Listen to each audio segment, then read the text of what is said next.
प्रभु राम देव भगवान अल्लाह खुदा ईश आदि नाम एक ही शक्ति के हैं। वो कैसा है, कहां है, कैसे मिलता है, किसने देखा है?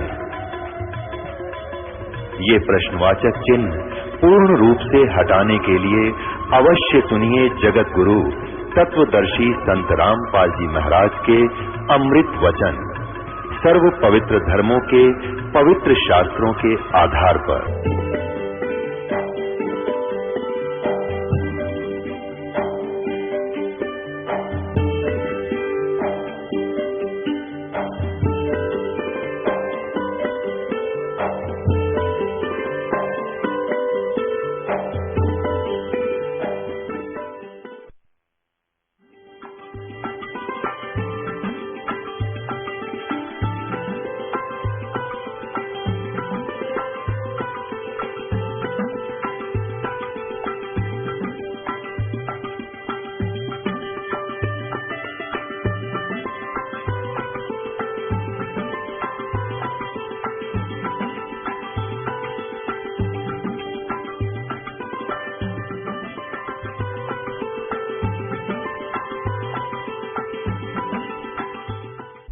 पूर्ण परमात्मा परम पिता परमेश्वर कबीर देव जी की असीम कृपा से पुण्यात्माओं आप सत्संग सुन रहे हो।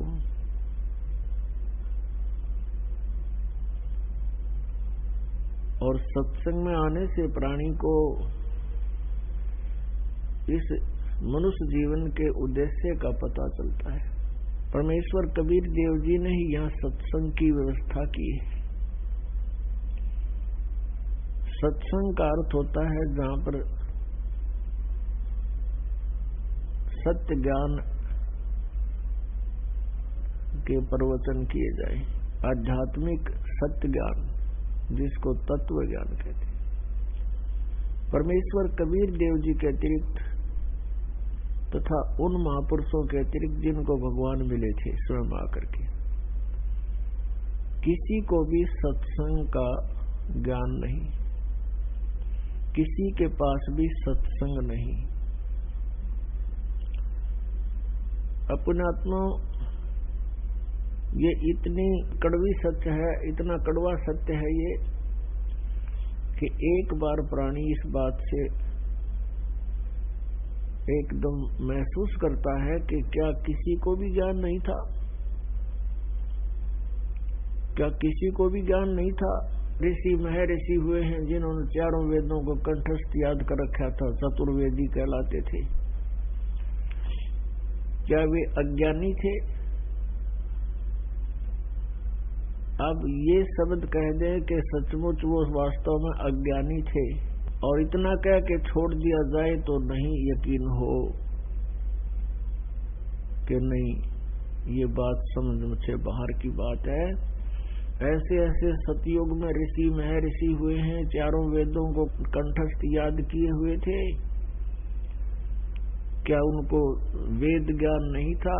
नहीं था, नहीं था, नहीं था। पुण्यात्मा उनके साथ तो ऐसा बन गया कि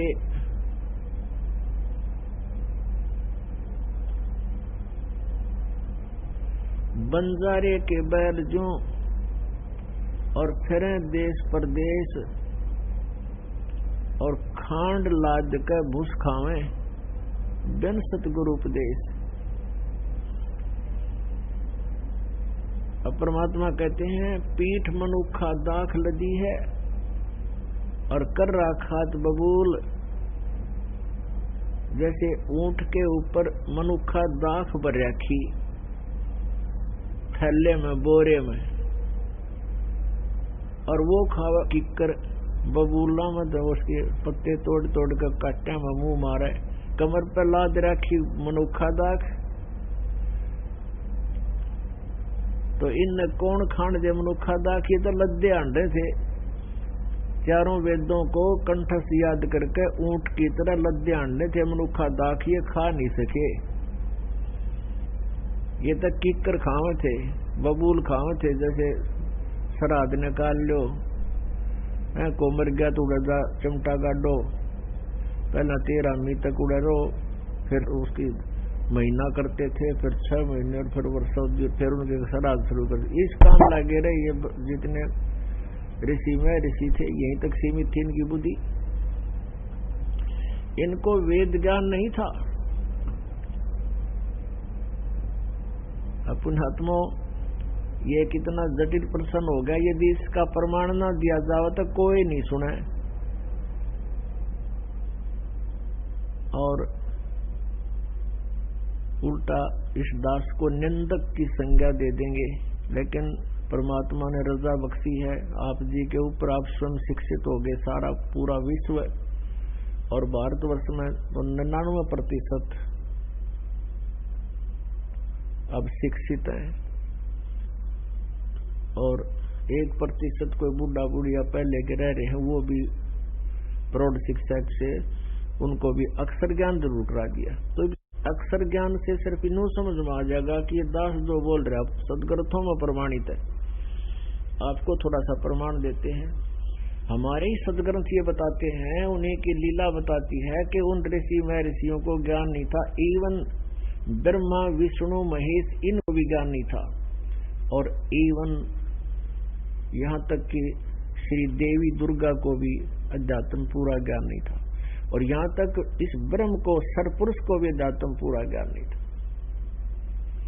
उसने भी गीता के अध्याय नंबर 4 के श्लोक नंबर 34 में ऑप्शन छोड़ दिया कि उस परम पिता परमात्मा के जानकारी जिससे पूर्ण मोक्ष होगा, परम शांति होगी, सनातन परम धाम प्राप्त होगा, उस परमेश्वर की जानकारी गीता ज्ञानदाता कहता मेरे पास नहीं है।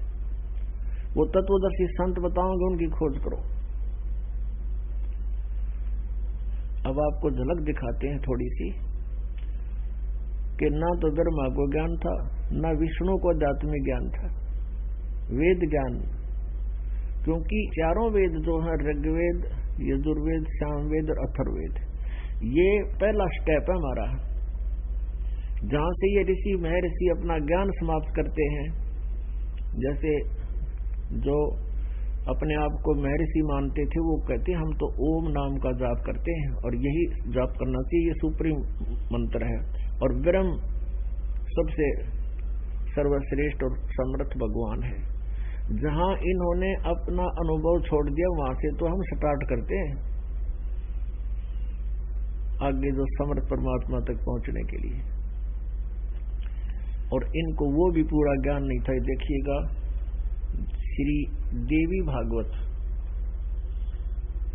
गीता प्रेस गोरखपुर से प्रकाशित है। इसमें सारा जाड़ा आ जाएगा, सब प्रमाणित हो जाएगा। कितना तो ब्रह्मा जी को ज्ञान था, कितना विष्णु जी को, और कितना दुर्गा जी को, और कितना इस ऋषि महर्षि सतयुग के ब्राह्मणों को ज्ञान था। ये देखिएगा श्रीमद देवी भागवत 77 मोटा टाइप, केवल हिंदी, गीता प्रेस गोरखपुर से प्रकाशित है। और इसके कौन है संपादक यानी अनुवाद करता? हनुमान प्रसाद पोदार, चिमनलाल गोस्वामी। और ये कहां से प्रकाशित है? गीता प्रेस गोरखपुर, गोविंद भवन कार्यालय कोलकाता का संस्थान। फोन नंबर और फैक्स नंबर, इनके ईमेल वगैरह ये है। इसके 28-29 पृष्ठ से हम चलेंगे। ये पहला स्कंद और संक्षिप्त देवी भागवत 28 पृष्ठ से हम चलते हैं। यहाँ पर नारद जी और व्यास जी का आपस में संवाद है। व्यास जी जो हैं ये इस 18 पुराणों के राइटर हैं, लेखक हैं, और ये नारद जी से पूछ रहे हैं। नारद जी कहते हैं, महाभाग व्यास जी, यानी नारद जी से कोई प्रश्न किया व्यास जी ने, तो नारद जी उत्तर दे रहे हैं, जो ब्रह्मा जी के पुत्र हैं नारद जी।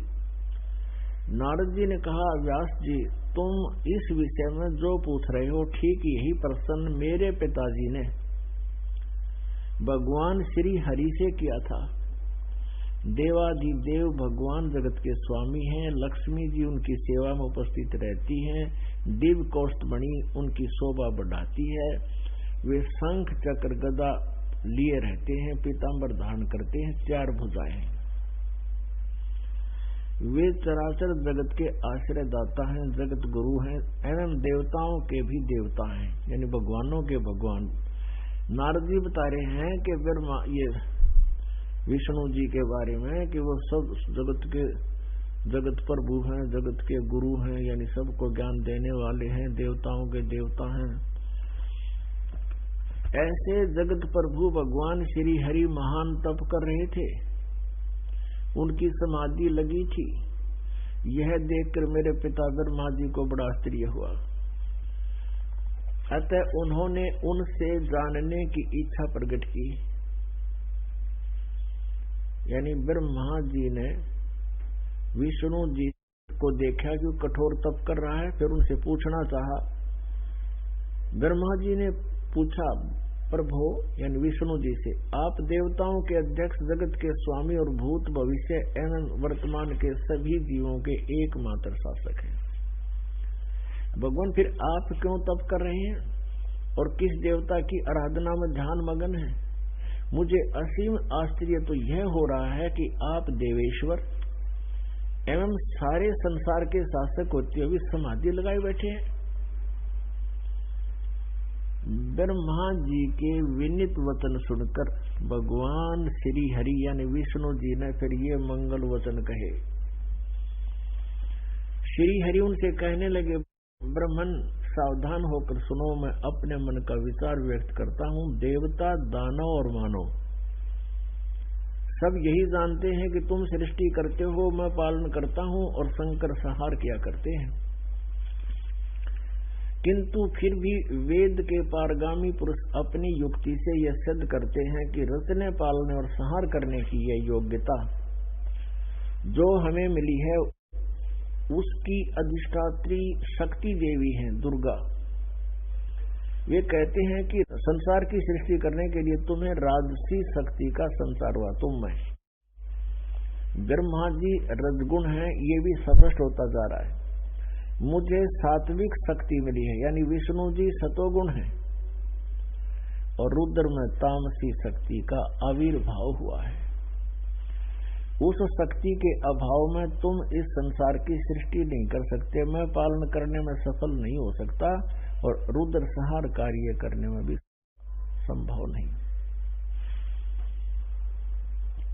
आगे देखो, हम सभी उसी शक्ति के सहारे ही अपने कार्य में सदा सफल होते आए हैं। सुवर्त, प्रत्यक्ष और परोक्ष दोनों उदाहरण मैं तुम्हारे सामने रखता हूँ, सुनो। यह निश्चित है कि उस शक्ति के अधीन होकर ही मैं इस शेष नाग की सैया पर सोता और सृष्टि करने का अवसर आते जाग जाता हूँ। मैं सदा तप करने में लगा रहता हूँ, उस शक्ति के शासन से कभी मुक्त नहीं रह सकता। कभी अवसर मिला तो लक्ष्मी के साथ सुख पूर्वक समय बिताने का सौभाग्य प्राप्त होता है। मैं कभी तो दानों के साथ युद्ध करता रहता हूँ। अखिल जगत को भय पहुंचाने वाले दैत्यों के विकराल शरीरों को शांत करना मेरा परम कर्तव्य हो जाता है। और फिर लास्ट में निष्कर्ष दे दिया उसने अपनी आध्यात्मिक नॉलेज का, विष्णु जी ने। मुझे सब प्रकार से शक्ति के यानी दुर्गा के, श्री देवी के अधीन होकर रहना पड़ता है। उन्हीं भगवती शक्ति का मैं निरंतर ध्यान किया करता हूँ। ब्रह्मा जी मेरी जानकारी में, मेरे स्पिरिचुअल नॉलेज में, मेरे आध्यात्मिक ज्ञान में इन भगवती शक्ति से, दुर्गा से बढ़कर दूसरे कोई देवता नहीं, इससे बड़ा कोई भगवान नहीं। ये फाइनल फैसला, यानी ये है विष्णु जी का आध्यात्मिक ज्ञान, जानकारी। इतने विद्वान थे। और ब्रह्मा जी इनको, नारद ब्रह्मा व्यास विष्णु जी को सर्वेश्वर बता रहा है, सारी सृष्टि के देवता, देवताओं के भी देवता वे भगवान श्री हरि दिव्य कौस्तुभमणि की उनकी शोभा बढ़ाती है, संग चक्र वो रखते हैं। वे चराचर जगत के आश्रय दाता, जगत गुरु और एवं देवताओं के भी देवता हैं। जगत गुरु है, बता रहे हैं इसको विष्णु जी को। कौन? नारद जी और व्यास जी सुन रहे हैं। और फिर ब्रह्मा जी कहते हैं कि तुम देवताओं के भी देवता हो गए। फिर माँ जी ने पूछा, प्रभु आप देवताओं के अध्यक्ष, जगत के स्वामी, भूत भविष्य सब वर्तमान जीवों के एकमात्र शासक हैं भगवान, फिर आप क्यों तपस्या कर रहे हैं और किस देवता की आराधना में ध्यान मगन है? मुझे आसीम आश्चर्य हो रहा है कि आप देवेश्वर यानी सब देवों के मालिक, सब भगवानों के भगवान, और विष्णु जी फिर कहे अपना मैं किसकी भक्ति करता हूँ? विष्णु जी कह रहे हैं कि मुझे सब प्रकार से शक्ति यानी दुर्गा के अधीन होकर रहना पड़ता है, उन्हीं भगवती शक्ति का मैं निरंतर ध्यान किया करता हूँ। ब्रह्मा जी मेरी जानकारी में इन भगवती शक्ति से बढ़कर दूसरा कोई देवता नहीं, कोई भगवान नहीं। अब दुर्गा के विचारों सुनाते हैं आपको। ये था ज्ञान श्री ब्रह्मा जी, श्री विष्णु जी, श्री व्यास जी, इन सभी का। और विष्णु जी कह रहे हैं कि दुर्गा से इससे बड़ा कोई भगवान यानी शक्ति, भगवान देवेश्वर, इससे बड़ा कोई देवता मैं नहीं मानता, इससे कोई बड़ा भगवान है। अब दुर्गा जी क्या बताते हैं ये देखिएगा। ये है 7वां स्कंद और प्रश्न नंबर 562, संक्षिप्त देवी भागवत। और यहां देखिएगा,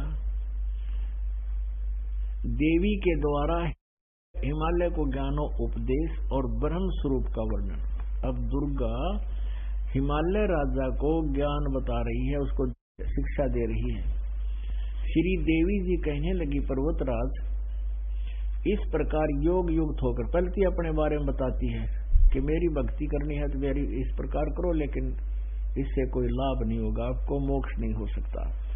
फिर क्या बताती है, उस ब्रह्म का क्या स्वरूप है यह बतलाया जाता है, जो प्रकाश रूप सबके अत्यंत समीप में स्थित हृदय रूप गुहा में स्थित होने के कारण गुहाचर नाम से प्रसिद्ध है और महान पद अर्थात परम प्राप्य है। वह समस्त प्रजा के ज्ञान से परे है, अर्थात किसी की बुद्धि में आने वाला नहीं है, ऐसा तुम जानो। जो परम प्रकाश रूप है, जो सूक्ष्म से अति सूक्ष्म है, जिसमें संपूर्ण लोक और उन लोकों में निवास करने वाले प्राणी स्थित हैं, वह ये अक्षर ब्रह्म है। अब ब्रह्म से शुरू हुई थी, या इसको अक्षर ब्रह्म भी बोल रही है, अक्षर ब्रह्म। और वही सबके प्राण है, वही सबकी वाणी है और वही सबके मन है।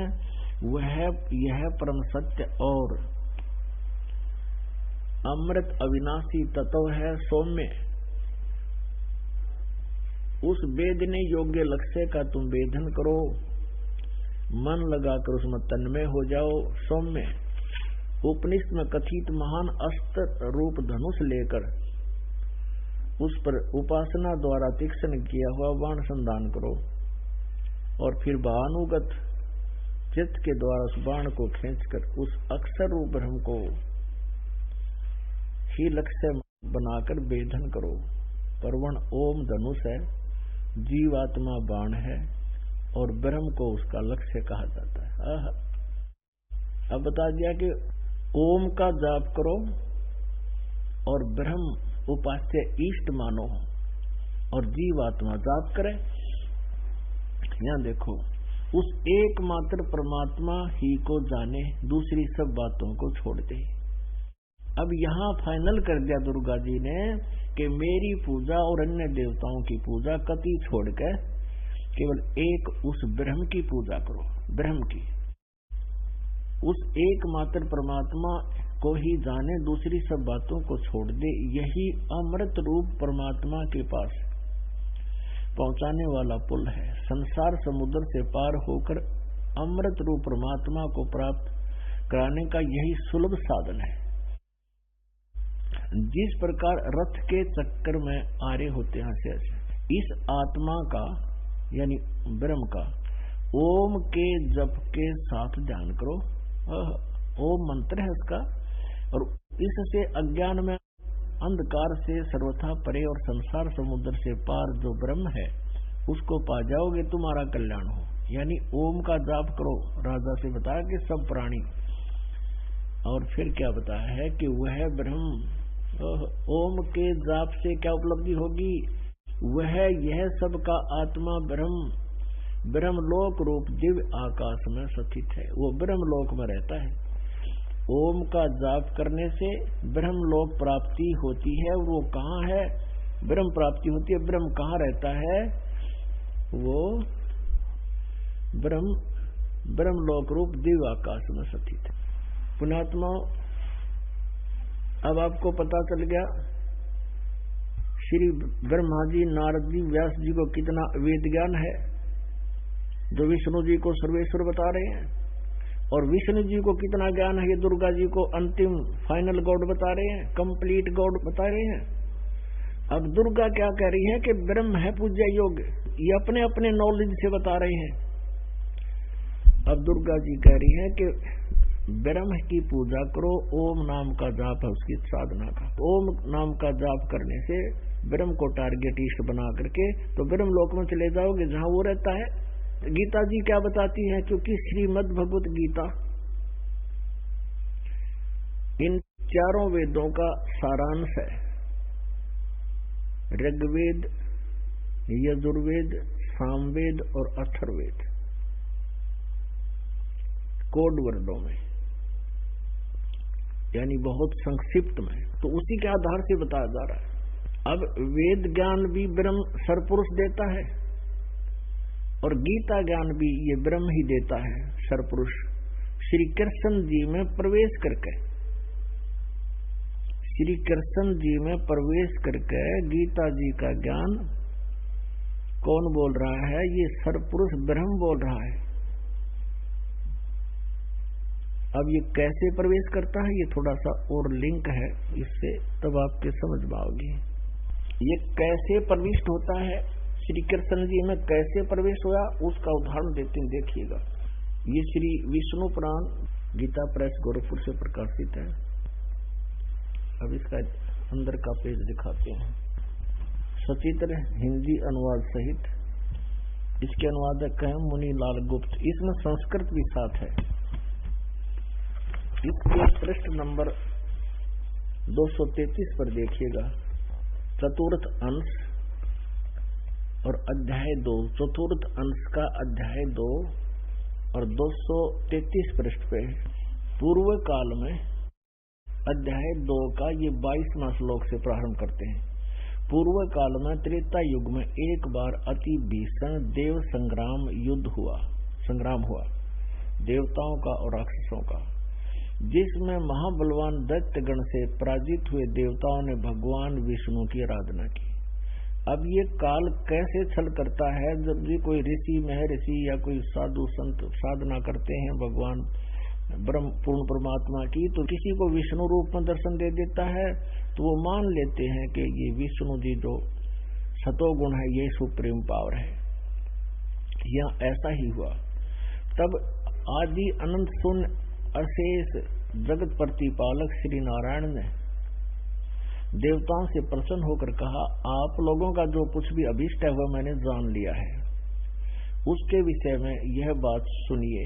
यानी देवताओं ने कहा था कि राक्षसों ने हमें पराजित कर दिया है और हमारी रक्षा करो, हमें वापस हमारा राज्य दिलाओ। उसने कहा, भगवान ने कहा इस काल ने कि राजऋषि ससाद का जो पुरंजय नामक पुत्र है, उस अक्षत्रिय श्रेष्ठ के शरीर में मैं अंश मात्र से स्वयं अवतीर्ण होकर, यानी कुछ समय के लिए मैं उसके शरीर में प्रवेश करूंगा। किसके में? पुरंजय के शरीर में, और उन संपूर्ण दैत्यों का नाश करूंगा। अतः तुम लोग पुरंजय को दैत्यों के वध के लिए तैयार करो, यानी युद्ध में उसने खड़ा कर लो पुरंजय को, फिर मैं उसमें प्रवेश कर जाऊंगा।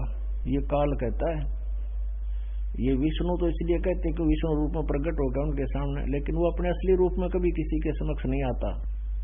उसने प्रतिज्ञा कर रखी है। गीता जी अध्याय नंबर 7 के श्लोक नंबर 24-25 में स्वयं कहता है कि मैं कभी अपनी किसी के सामने व्यक्त रूप में नहीं आता, व्यक्ति रूप में मैं छुपा रहता हूँ। अच्छा, तुम लोग पुरंजय को दैत्यों के वध के लिए तैयार करो। हो गया इससे स्पष्ट कि वो कैसे लीला करता है। पुण्यात्मा, अब देखो चतुर्थ अंश ही अध्याय नंबर 3 देखो, ये है चतुर्थ अंश। ये पृष्ठ नंबर 243, वो 233 था। और अध्याय नंबर 3 का यह देखना, श्लोक नंबर 4 से शुरू करते हैं। पूर्व काल में रसातल में मौने नामक 6 करोड़ गंधर्व रहते थे। गंधर्व उन्होंने समस्त नागकुल के प्रधान रतन और अधिकार छीन लिए थे। गंधर्वों के पराक्रम से अपमानित उन नागेश्वरों द्वारा स्तुति किए जाने पर उसके श्रवण करने से जिनकी विकसित कमल सदृश आंखें खुल गई हैं, निंद्रा के अंत में जागे हुए उन जलशाही भगवान सर्वेश्वर को प्रणाम कर उनसे नागगण ने कहा।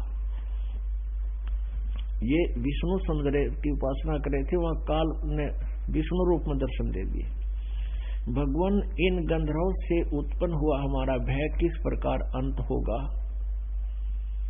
तब आदि अनंत रहित भगवान पुरुषोत्तम ने कहा, योनासव के पुत्र मानधाता का जो यह पुरुकुत्स नामक पुत्र है, यवनासव का पुत्र था मानदाता, मानदाता का पुत्र था पुरुकुत्स।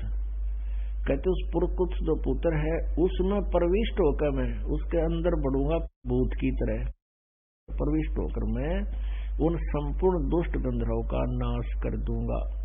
अपने आत्मा श्रीमद् भगवत गीता के ज्ञान को किस लिए दिया गया, किस समय दिया गया?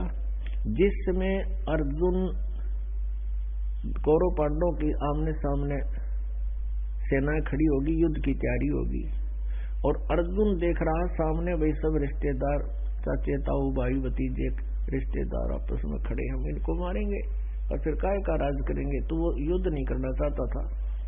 भगवान श्री कृष्ण भी युद्ध कराना नहीं चाहते थे, क्योंकि वो पहले बहुत प्रयत्न कर चुके थे और युद्ध ना करने के कितने प्रिय थे। उन्होंने यहाँ तक फैसला दे दिया था कि एक तरफ मैं खड़ा होऊंगा, एक तरफ मेरी सेना होगी, और दोनों पक्षों को क्योंकि कह दिया था कि तुमने जो अच्छा लगे उसको ले लो, और यहाँ तक कह दिया था मैं हथियार भी नहीं उठाऊंगा। तो क्या श्री कृष्ण युद्ध करवाते और वो गीता का ऐसा ज्ञान देते जिसे नाश होना था? ये तो गीता का ज्ञान तो जो बोला वेद ज्ञान है। तो उस समय इस काल ने देखा कि युद्ध नहीं होगा, अर्जुन तो नाट गया, अर्जुन का युद्ध ना करना, युद्ध समाप्त। उसी समय ये काल जैसे इस पुरंजे और पुरकुत्स में प्रवेश हो गया, ऐसे प्रवेश कर गया श्री कृष्ण जी। अब श्री कृष्ण जी से अर्जुन पूछ रहा है, आप कौन हो महानुभाव? तो रिश्तेदार था, उसका साला था श्री कृष्ण, तो क्या उसने पहचाना नहीं था? क्योंकि उसने अपना असली रूप दिखाया वो था, वो काल उसके अंदर बाहर निकल कर दिखा उसको, और फिर वापस समा गया, फिर कृष्ण दिखा। तो गीता का ज्ञान ये काल दे रहा है, सरपुरुष दे रहा है। ये कहता 8वें अध्याय के 13वें श्लोक में, ओम इति एकाक्षरम ब्रह्म व्यवहार माम अनुसमरण ये परियाति तो देहम स याति परमाम गतिम। मुझ ब्रह्म का एक ओम मंत्र है, और जो इसका अंतिम श्वास तक सिमरण करता हुआ जाता है वो ओम से मिलने वाली ब्रह्म गति प्राप्त करता है। ओम से परम गति कौन सी है? ब्रह्मलोक प्राप्ति होती है। 8वें अध्याय के 16वें श्लोक में गीता जी में कहा कि ब्रह्मलोक पर्यंत भी पुनरावृत्ति में वहां गए हुए प्राणी की फिर जन्म मृत्यु होती है। और गीता ज्ञानदाता स्वयं कहता 4थे अध्याय के 5 और 9 में, गीता अध्याय नंबर 4 में कहा कर तुम तेरे मेरे बहुत जन्म हो चुके, तू नहीं जानता मैं जानता हूं। और 9वें श्लोक में कहा 4थे अध्याय के में कि मेरे जन्म और कर्म अलौकिक है। अब उसके कर्म अलौकिक न्यू है, वो श्री कृष्ण में प्रवेश करके तो वो अनर्थ करवा दिया, डरा डरू कर अर्जुन को तैयार कर दिया। और गीता के ज्ञान से युद्ध कर सका आदमी, ये तो इतना निर्मल ज्ञान है, युद्ध करता हुआ भी ना करे। और फिर जैसे पुरुकुत्स के अंदर प्रवेश करके उन गंधर्वों का नाश कर दिया, और पुरंजे में प्रवेश करके वो देवताओं को मार डाला। तो कहता ऐसे मेरे कर्म अलौकिक हैं, मैं किसी के सामने नहीं आता, अपनी योग माया से छुपा रहता हूं। 7वें अध्याय के गीता जी के 24 और 25 श्लोक में अपने आत्माओं। अब गीता ज्ञानदाता अपने बारे में कहता है कि मैं भी जन्म मृत्यु में हूं, तू भी जन्म मृत्यु में है, और यहां रहेगा तो युद्ध करना ही पड़ेगा। दूसरे अध्याय के 12वें श्लोक में 10वें अध्याय के दूसरे श्लोक में भी यही कहा है, हम तुम पहले भी थे, आगे भी थे, मेरी उत्पत्ति तो हुई है, लेकिन मेरी उत्पत्ति को ये देवता और ऋषि नहीं जानते, क्योंकि ये मेरे से उत्पन्न है। अब जैसे पिता की उत्पत्ति को, जन्म को, डेट ऑफ बर्थ को बच्चे नहीं बता सकते, संतान नहीं बता सकती, वो तो दादाजी बतावे। तो परम अक्षर ब्रह्म जिसने इस सरपुरुष की उत्पत्ति की, जिसने हम सब की उत्पत्ति की, उसने आके कबीर परमेश्वर ने ये कंप्लीट स्पिरिचुअल नॉलेज हमें दिया, आध्यात्मिक ज्ञान बताया कि इस काल की कैसे जन्म हुआ, कब है इसकी डेट ऑफ बर्थ। उन्होंने सारा अपनी सच्चिदानंद घन ब्रह्म की वाणी में कति स्पष्ट कर रखे हैं। अब ये कहता है गीता ज्ञानदाता 15वें अध्याय के 1 से लेकर 4 में, 16 और 17 में कहा कि ये ऊपर को लटका हुआ संसार रूपी वृक्ष है, ऊपर को जड़ तो पूर्ण परमात्मा समझो, परम अक्षर ब्रह्म, और नीचे को तीनों गुण रूपी शाखा है। और जो व्यक्ति, जो संत इसके सभी विभागों को बताता है, वो तत्वदर्शी संत है। फिर तत्वदर्शी संत की प्राप्ति के उपरांत परमेश्वर के उस परम पद की खोज करनी चाहिए, जहां जाने के बाद साधक फिर लौटकर कभी संसार में नहीं आते, उनकी जन्म मृत्यु कभी नहीं होती। इसीलिए गीता जी अध्याय नंबर 15 के 16 और 17 में श्लोक में कहा है, सरपुरुष और अक्षर पुरुष, इन दोनों प्रभुओं के अंतर्गत जितना भी अक्षेत्र है, जितने प्राणी हैं, इन सब नाशवान है और ये भी नाशवान है, जीवात्मा किसी की नहीं बढ़ती। और 17वें में कहा कि उत्तम पुरुष तो अन्य है, वो पुरुषोत्तम यानी परम अक्षर ब्रह्म जो तीनों लोकों में प्रवेश करके सबका धारण पोषण करता, वो परमात्मा तो कोई और है इन दोनों से नहीं, वो परम अक्षर ब्रह्म है। 18वें अध्याय के 62वें श्लोक में कहा कि अर्जुन तू सर्वभाव से उस परमेश्वर की शरण में जा, उसकी कृपा से ही तू परम शांति को, सनातन परम धाम को प्राप्त होगा। तो यहाँ सिद्ध हो गया कि श्री दुर्गा जी, श्री ब्रह्मा जी, श्री विष्णु जी और नारद जी और श्री व्यास जी, इनको वेद ज्ञान नहीं, क्योंकि ये तो कहे दुर्गा की पूजा करो, दुर्गा कहे ब्रह्म की पूजा करो, ब्रह्म कहता है कि उस परम अक्षर ब्रह्म की पूजा करो। उसके बारे में 4थे अध्याय के 34वें श्लोक में कहा है कि उस परमात्म तत्व को जानने के लिए तत्वदर्शी संतों की खोज करो, फिर जैसा वो बताए ऐसे करो। तो ये कंसेप्ट क्लियर हो गया कि ना तो कंप्लीट वेद ज्ञान ब्रह्म को, सरपुरुष को, ना ब्रह्मा विष्णु महेश को, न दुर्गा जी को, और ना अन्य नारद और व्यास को। अब सतयुग के ब्राह्मणों की ओर दिखाते हैं आपको, वो विद्वान बताए गए कि सतयुग के ब्राह्मण और उनको वो दुर्गा की पूजा किया करते, यही से वेद के विद्वान। ओहो, देखिए यही श्री देवी भागवत 6ठा स्कंद और 414 पृष्ठ। जन्मे जी ने पूछा, महाभाग किस युग में कैसा धर्म का स्वरूप है, इस संपूर्ण विषय को विशेष रूप से बताने की कृपा कीजिए। व्यास जी बोले, व्यास जी बता रहे हैं, राजन ये निश्चय है कि सतयुग में ब्राह्मण वेद के पूर्ण विद्वान थे और उनके द्वारा निरंतर भगवती जगदम्बा की आराधना होती थी और भगवती का दर्शन करने के लिए उनका मन सदा ललायित रहता था। प्रत्येक गांव में शक्ति मंदिर का उद्घाटन हो, दुर्गा का मंदिर बने, इस विषय की उनके मन में बड़ी उत्सुकता रहती थी। अब ये सतयुग से प्रयत्नशील है, ये नकली ब्राह्मण गांव गांव में मंदिरों के लठी नन गढ़वा रखे, ये बताओ। वेद के विद्वान थे सतयुग के ब्राह्मण, पूर्ण विद्वान थे और दुर्गा की पूजा करते थे। ये टट्टू विद्वान थे वेद के, है कहीं वेद के अंदर दुर्गा की पूजा का कहीं पर भी जिक्र? और देखो इसी में थोड़ी सी रह गया, ये तो सतयुग के ब्राह्मण बताए। अब देखो यहाँ तक तो ये सतयुग के ब्राह्मणों को बताया कि ये बड़े वेद के पूर्ण विद्वान थे, दुर्गा की पूजा करते थे।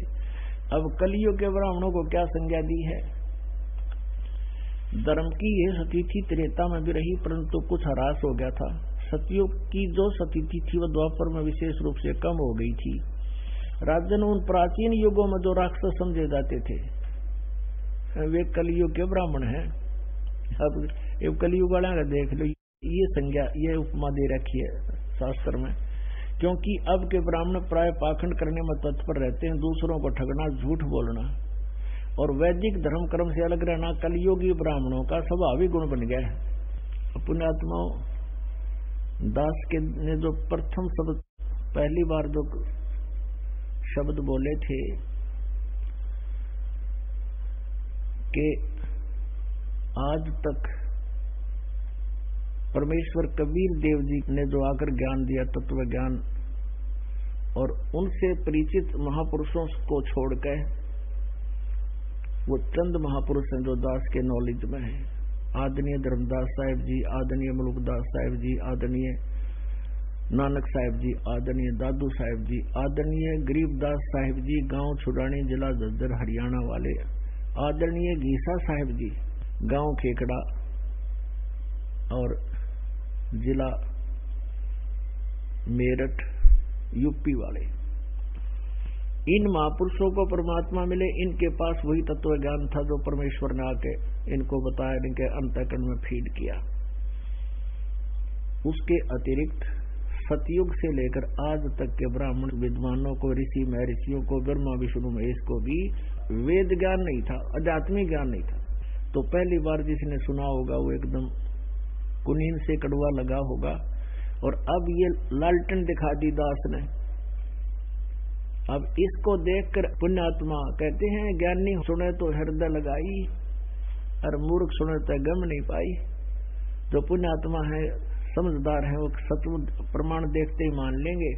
और फिर परमात्मा के इतने प्रमाण देख कभी जो बकवाद घटता है, जान बूझ साची तजय करे झूठ तने, अर्थता की संगत है प्रभु स्वप्न में भी ना दे। इसे नालायक की तो शकल भी ना देखनी चाहिए। जो इतने प्रमाण देखकर फिर बकवास करता है तो महापराधी प्राणी है, दुष्ट है, भगवान का जो है ना वो शत्रु है, पूरे मानव समाज का शत्रु है। तो पुण्यात्माओं, अब इनकी बकवाद करने एक दाड़ा नहीं गड़ा, क्योंकि आप स्वयं शिक्षित हो गए।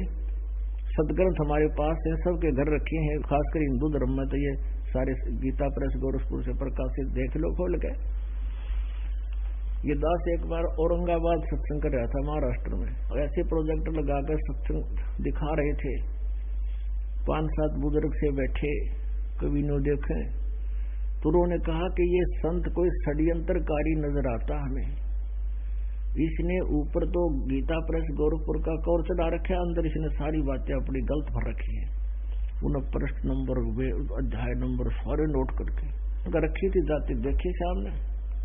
तो जब वो चर्चा कर रहे थे तो भगत बैठे थे हमारे, वो सुन रहे थे। उनको पता था इनमें ऐसे ही बोलते रहते हैं, इनको पता था नहीं, देखेंगे जब पता लगेगा। घर जाकर उन्होंने मिलाया सारा जो का तो, और मैं कौन सा घर बना कर ला रखा है, ये तो पहले से छपी हुई है। तो उसने अगले दिन जाकर वो माथे का हाथ मारे। जो कहा हमने तो सारी उम्र खो दी, 70 साल का, कोई 72 साल का, कोई 65 वर्ष के, रिटायर हो रहे, एजुकेटेड आदमी। अरे तेरा गजब, रोज पढ़ा करते, हमारी तो बुद्धि पर पत्थर पड़ रहे थे, हम ये कदे ना समझ भाई हमारे। तो कहते हैं बुद्धिमान समाज आराम से समझ लेगा, प्रमाण देखो। और पुण्यात्माओं, इन सदग्रंथों को दिखाने की दास को कति आवश्यकता नहीं, क्योंकि जो ज्ञान परमेश्वर कबीर जी ने दे रखा है वो फाइनल है, वो सत्य है, 100 का 100 सत्य है। लेकिन इस सत्य को सत्य प्रमाणित करने के लिए सदग्रंथ दिखाए जाते हैं। यही ज्ञान परमात्मा ने आज से 600 वर्ष पहले कहा था, निरंजन धन तेरा दरबार, निरंजन धन तेरा दरबार, जहाँ पर तनिक न न्याय विचार, वैसा उड़े मुल मुल खासा गल मोतियों के आर, वैसा उड़े मुल मुल खासा गल मोतियों के हार, पतिव्रता को मिले न खादी सूखा निरस आहार, निरंजन धन तेरा दरबार, निरंजन धन तेरा दरबार। पाखंडी की पूजा जग में संत को कहें लबाड़े। परमात्मा कहा करते ये ब्रह्मा विष्णु महेश ये सारे नासवान हैं, इनको कह का नहीं पता, तुम्हारे गुरुओं ने, ब्राह्मणों ने, ऋषियों ने वेद ज्ञान नहीं है, तो क्या कहा करते, ये लबाड़ है जुलाहा धानक कबीर, ये झूठ बोलता है, इसको कुछ पता नहीं वेदों और गीता और सदग्रंथों का, पुराणों का, ये अशिक्षित है, ऊट पटांग बकवास करता है। और वो मंडलेश्वर पाकरे जी ने कहेगा नहीं बेरा था, क्या कहते थे भगवान, पाखंडी की पूजा जग में संत को कहें लबाड़े, पाखंडी की पूजा जग में संत को कहें लबाड़े, अज्ञानी को परम विवेक की, ज्ञानी को मूड गंवार, निरंजन धन तेरा दरबार, निरंजन धन तेरा दरबार, जहाँ पर तनिक न न्याय विचार। कहे कबीर सुनो भई साधो, यहाँ सब उल्टा व्यवहार, कहे कबीर सुनो भई साधो, यहाँ सब उल्टा व्यवहार, सच्चे को तो ये झूठा बतावे, इन झूठों का एतबार, निरंजन धन तेरा दरबार, निरंजन धन तेरा दरबार, जहाँ पर तनिक न न्याय विचार। कहे कबीर सुनो भाई साधो, यहाँ सब उल्टा व्यवहार, सच्चे को तो ये झूठा बतावे, इन झूठों का एतबार, निरंजन धन तेरा दरबार, निरंजन धन तेरा दरबार, जहाँ पर तनिक न न्याय विचार। अब निरंजन कह रहे हैं परमात्मा, इस काल को तेरे 21 ब्रह्मांड में कितने भी सच्चाई नाम की चीज नहीं,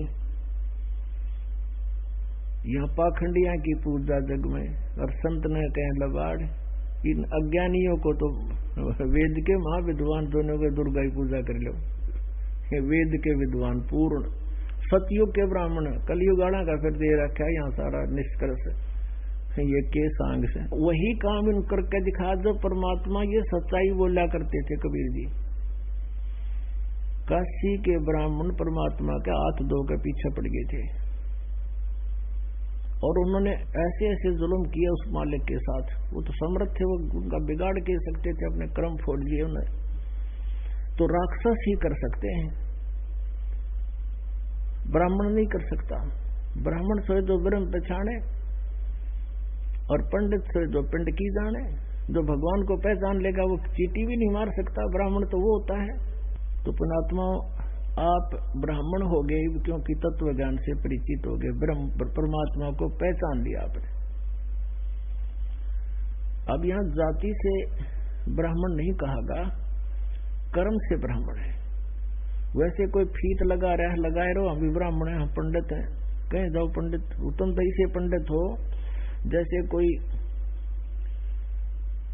वैद्य था, अच्छा बढ़िया प्रसिद्ध वैद्य था, और अच्छी दवाई दे जानता था, जड़ी बूटियां, उसकी आराम होता था जनता को, रोगी स्वस्थ हो जाते थे, वो बहुत प्रसिद्ध हो गए। तो उनके बाद उसके वंशज भी अपने आप को वैद्य लिखने लगे, और आगे चलकर नूरे वो जानते को ना पेट के दर्द की उस दिरुआ भी कहें कृपाराम वैद्य, वो वैद्य सरनेम हो गया उनका। तो ऐसे ही जो पंडित थे, सतयुग के जो ऋषि थे, महर्षि थे, वो ब्राह्मण को आया करते, अपने आप को पंडित को आया करते, और उन पंडितान युग की ज्ञान से आपने पता लग गया। अब वो थे कर्म से ब्राह्मण थे। आज कोई टीचर है और कोई खेती करता है, या कोई और अपना व्यवसाय कोई दुकान खोल रखी है, वो भी नो के पंडित फलाना राम। अब वो कहाँ का पंडित है, वो तो वैदाली फीत ला रहा है, पंडित ईसा पंडित से। तो यहाँ जाति से संपर्क नहीं है, कर्म से है। जैसे इस दास के गुरुजी जो थे, वो इस परंपरागत पंडित थे, ब्राह्मण थे जाति के, गांव बड़ा पैतावास चरखी दादरी के पास जिला भिवानी में। और उनको जब वो 16 वर्ष की आयु के थे, उनको एक कबीरपंथी संत मिल गए, उनके विचार सुने और वो उनके साथ चले गए, ब्राह्मण हो गए। यानी फिर वो कौन थे?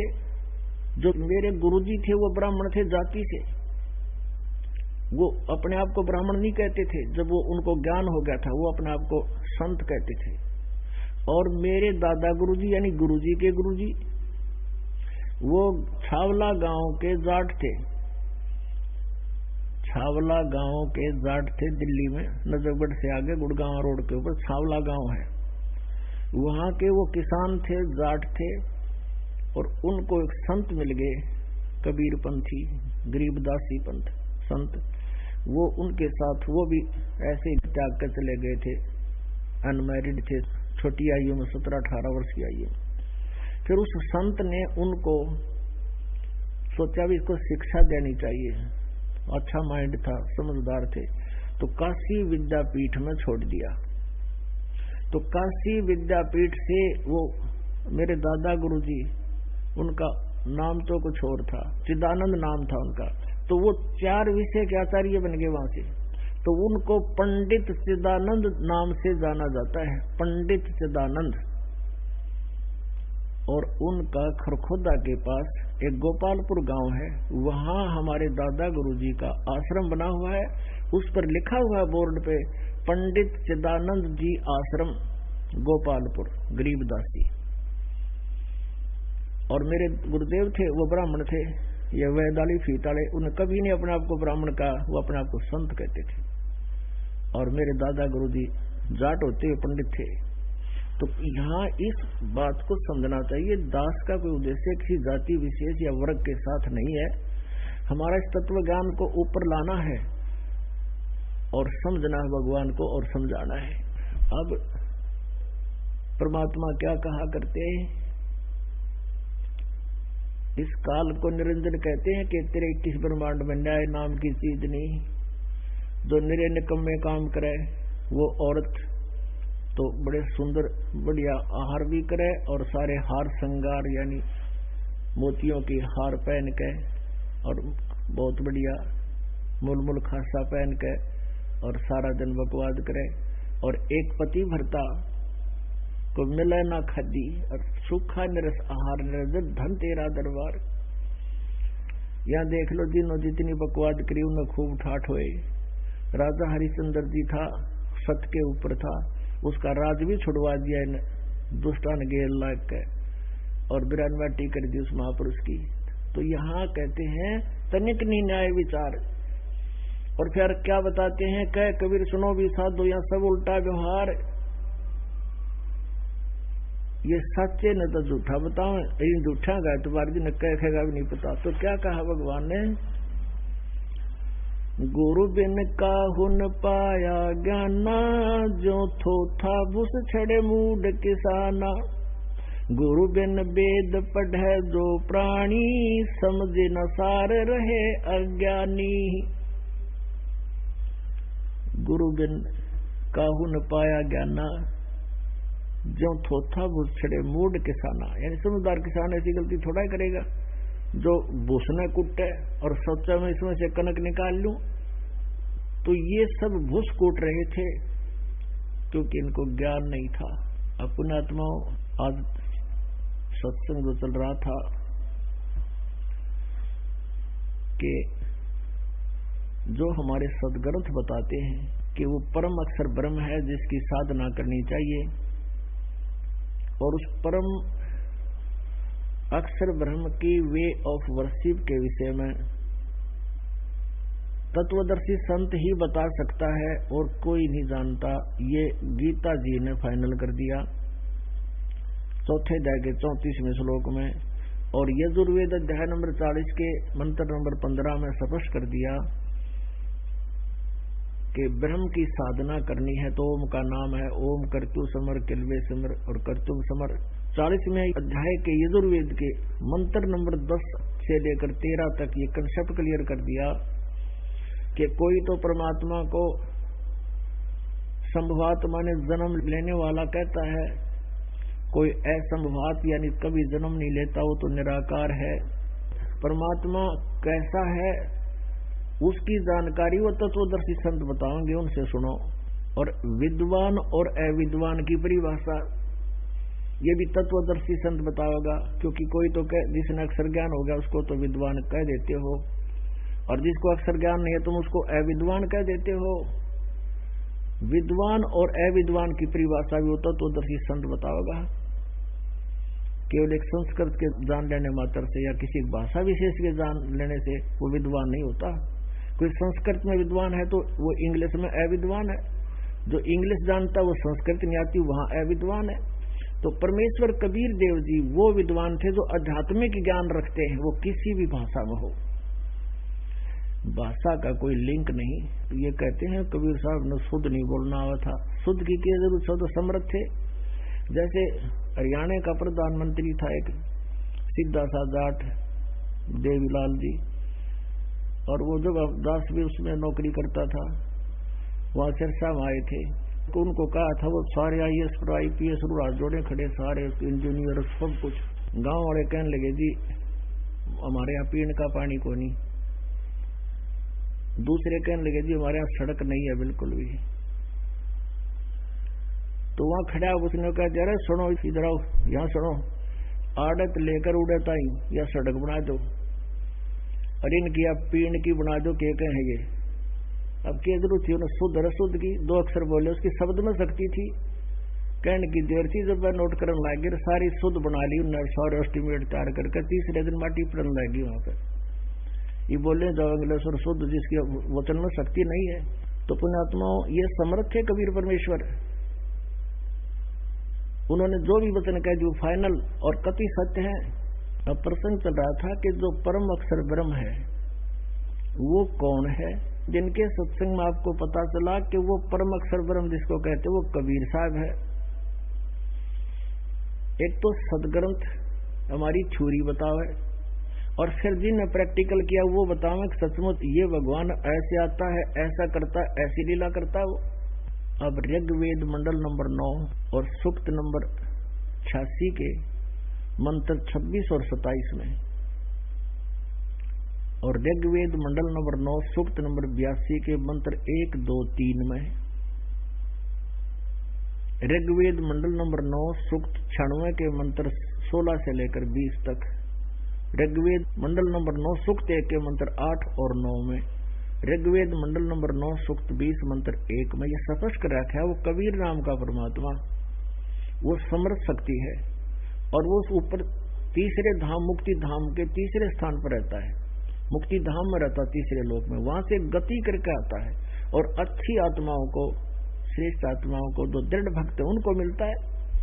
ऐसी है किसी और भगवान की कोई लीला दिखा दो किसी के इतिहास समाज तक, श्री कृष्ण जी के में, श्री विष्णु जी के में, या और ब्रह्मा जी के में, या श्री रामचंद्र जी के में हो, ऐसी की लीला हो जिनको हम भगवान मान रहे थे। उधर से हम सभी ये मानते हैं कि वेदों में जो लिखा हो सत्य है, तो वेदों में क्या लिखा यही तो हमारे तक नहीं पहुंच पाया, और परमात्मा ने जो वेदों में लिखा था, पुराणों में लिखा था, गीता जी में लिखा था, वो जो का तुम अपनी सिंपल लैंग्वेज में लिपिबद्ध करवाओगे, वो अपनी अमरवाणी में, कबीर वाणी में, गीता जी अध्याय नंबर 4 के श्लोक नंबर 32 में कहा कि जो ब्रह्मणे मुखे, जो सच्चिदानंद घन ब्रह्म ने अपने मुख से जो वाणी बोली है, उसमें इन आध्यात्मिक यज्ञों का यानी धार्मिक अनुष्ठानों का विस्तार के साथ विवरण है, और उसको जानकर तू सभी कर्मों से सर्वथा मुक्त हो जाएगा, तेरा फिर जन्म नहीं होगा। वो तत्व ज्ञान है, और उस तत्व ज्ञान को न गीता ज्ञानदाता जानता, न वेद ज्ञानदाता, ये ब्रह्म ही है, न ये कहता है कि नहीं उसको तत्वदर्शी संत बताएंगे। तो परमेश्वर स्वयं ही तत्वदर्शी संत की भूमिका करने आता, वो तत्व ज्ञान बताता है। अब ये प्रमाण थोड़ा सा और दिखाते हैं। ये देखिएगा ऋग्वेद मंडल नंबर 9, ये 9 इकट्ठा इन्होंने चलित किया है अनुवाद करके। ये कहाँ से छपा है?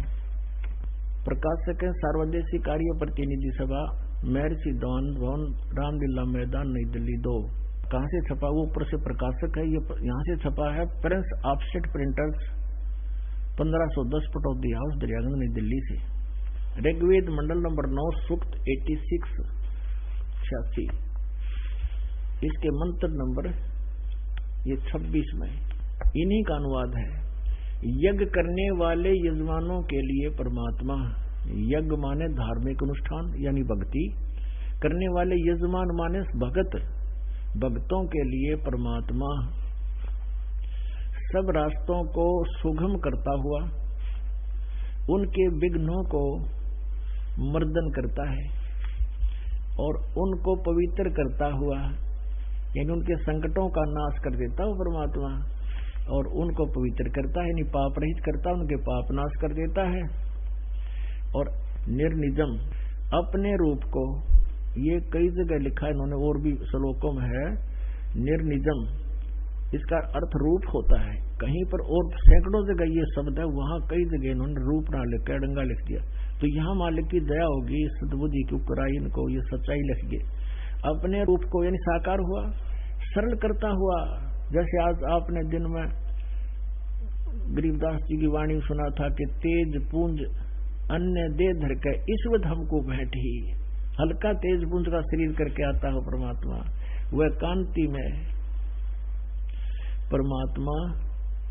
इन्होंने कबीर का अर्थ सर्वज्ञ कर दिया। ये देखो यहाँ है कबीर, कबीर अत्यो, इसने अत्य तो अलग ले लिया, अत्यो तो यू कर दिया, और इसको अलग कर दिया, कबीर बना दिया इस अक्षर का कबीर। हम इसको कबीर बोलने लगे, कबीर हम कबीर कहते हैं वह को, तो कबीर देव कहने लगे हम इसको। इन्होंने इसका अर्थ कर दिया इस प्रकार लिख कर कबीर, यो कबीर है, कबीर भी बोले, जैसे पुनर् कहो चाहे पुनः कहो, कवि कहो चाहे कबीर कहो, इसका अर्थ कर दिया सर्वज्ञ।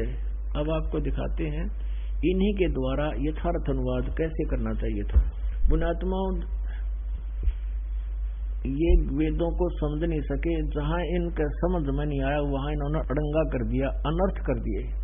अब जैसे यजुर्वेद है, यजुर्वेद की महिमा कहीं पर गाई जा रही हो, लिख रखी हो कहीं पर, तो और उसमें यजु शब्द हो और यजु का अर्थ कर दिया जाए कि भक्ति योग्य साधनाएं,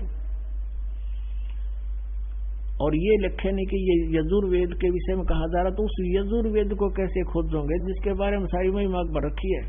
इसी प्रकार ये वेद कबीर देव, कबीर साहब की महिमा से परिपूर्ण है। परमेश्वर ने स्वयं कहा था कि वेद मेरा भेद है, मैं मिलो वेदन से नाही, और जौन वेद से मैं मिलूं वो वेद जानते नहीं। वेद, ये चारों वेद मेरा भेद है, मेरी जानकारी दे रहे हैं, लेकिन इन वेदों से मैं नहीं प्राप्त हो सकता, क्योंकि इनमें वे ऑफ वर्शिप नहीं है जिससे मैं मिलूं। और जिस वेद में सच्चिदानंद घनब्रह्म की वाणी में, यानी स्वयं परमात्मा ने आकर सूक्ष्म वेद दिया, उसमें परमेश्वर के पाने के वो मंत्र हैं जो दास आपको अब दे रहा है। कहते वो चारों वेद जानते ना, जौन वेद से मैं मिलूं, यानी जिस वेद से, जिस ज्ञान से मैं मिलूं, ये चारों वेद जानते ना, उसमें वो है नहीं। तो अब यहां देखिएगा यजुर्वेद इन्हीं का अनुवाद, ये यजुर्वेद ये कहां से प्रकाशित है? सर्वदेशी कार्य प्रतिनिधि सभा 2/5 महर्षि दानंद भवन, रामलीला मैदान, नई दिल्ली से। और ये महर्षि दानंद सरस्वती के द्वारा इसकी अनुवाद किया है। अनुवादक है, लेखक नहीं है इसका वेदों का, केवल अनुवादक, जैसे गीता जी के निडे अनुवादक है, और लेखक व्यास जी हैं, वेदों का भी लेखक व्यास जी हैं। मुद्रक है Prince offset printers 1510 Pataudi house, Daryaganj, नई दिल्ली से। इसमें इनके 36 नंबर अध्याय में यजुर्वेद, इन वेदों का वर्णन है, ये देखिएगा 37वां अध्याय 36वां अध्याय। इसके प्रथम मंत्र में लिखा है रचम वाचम परपदे मनो यजु, यजुर कहो चाहे यजु कहो, परपदे। अपने आत्मा इसका अनुवाद यहाँ किया इसने। यहाँ पर ये यजु शब्द है मूल पाठ में, यजु, यजुर कहो चाहे यजु कहो, तो अनुवाद करता है, क्योंकि ये महिमा यहाँ यजुर्वेद के विषय में चल रही है, तो यहाँ यजुर्वेद लिखना पड़ा। ये सिंपल इतना लिखा है मूल पाठ में, और फिर उसका अनुवाद करते समय अनुवादक सही अपनी निष्पक्ष अनुवाद करेगा, तो ये लिखना पड़ेगा यजुर्वेद। ये लिख दिया इसने बिल्कुल, हम इसको यजुर्वेद बोलते हैं। और यहाँ इस यजुर्वेद ना लिख कर यहाँ लिख देते यज्ञ सतुतियां। यजुर्वेद ने किस खोजा आदमी कि वो कहाँ किस, जो ये गुण लिखे हैं उस कहाँ किस में है, यजु सतुतियां, ये करने योग्य साधनाएं, तो ये यजुर्वेद लिखना पड़ेगा इसने। ये ठीक किया यहाँ पर। इसी प्रकार जहां कबीर लिखा है वो कबीर देव लिखना पड़ेगा, क्योंकि वो कबीर साहब के बारे में जानकारी है, परमेश्वर के बारे में जानकारी है। उसका अर्थ कर दिया सर्वज्ञ। सर्वज्ञ कोई है कभी आज तक हुआ है? पुण्यात्मा, यदि कहीं पर कवि की महिमा चल रही हो और वहां कवि का अर्थ कवि ही लिख दे, सर्वज्ञ नहीं लिख सकते उसका, वो कवि ही लिखना पड़ेगा। और यहाँ महिमा चल रही परमात्मा की, कबीर देव चाहिए था। ये देखिएगा, अब पढ़िए इस पूरे ऋग्वेद के कुछ चुने हुए मंत्रों को। अब फिर हम आगे हैं ऋग्वेद पर, यजुर्वेद रख दिया हमने, अब फिर आगे ऋग्वेद पर यजुर्वेद रख दिया। सिर्फ इतना प्रमाणित करना था कि जहां यजु लिखा है यजुर्वेद लिखना चाहिए। अब हम ऋग्वेद मंडल नंबर 9 सूक्त नंबर 86 के मंत्र नंबर 26 को पुनः पढ़ेंगे। यज्ञ करने वाले यजमानों के लिए परमात्मा, यज्ञ माने धार्मिक अनुष्ठान, साधना, भक्ति, और यजमान साधक भक्तों के लिए परमात्मा सब रास्तों को सुगम करता हुआ उनके सब रास्तों को खोल देता है, उनके विघ्नों को मर्दन करता है, उनके सब संकटों का नाश कर देता है और उनको पवित्र करता है। पाप कटेर पवित्र हुआ और अपने रूप को सरल करता हुआ, क्योंकि परमात्मा का ओरिजिनल जो शरीर है, एक सतीथि में जो सतलोक में रहते हैं सथिरे, वो तो एक रोमकोक में करोड़ सूर्य मिला दे, करोड़ चंद्रमा, इतनी रोशनी है, हम उसको देख नहीं सकते, हमारी आंखें बंद हो जाए, तो वो अपने रूप को सरल करता हुआ आए है, अन्य रूप धारण करके वह कांति में परमात्मा कबीर देव, यहाँ लिखना था कबीर देव, विद्युत के समान, हम उसको कबीर साहब कहते हैं, वो कबीर साहब विद्युत यानी आकाशीय बिजली के समान क्रीड़ा करता हुआ वर्णीय पुरुष को प्राप्त होता। वर्णीय माने नेक आत्मा को, अच्छी आत्मा को प्राप्त होता है।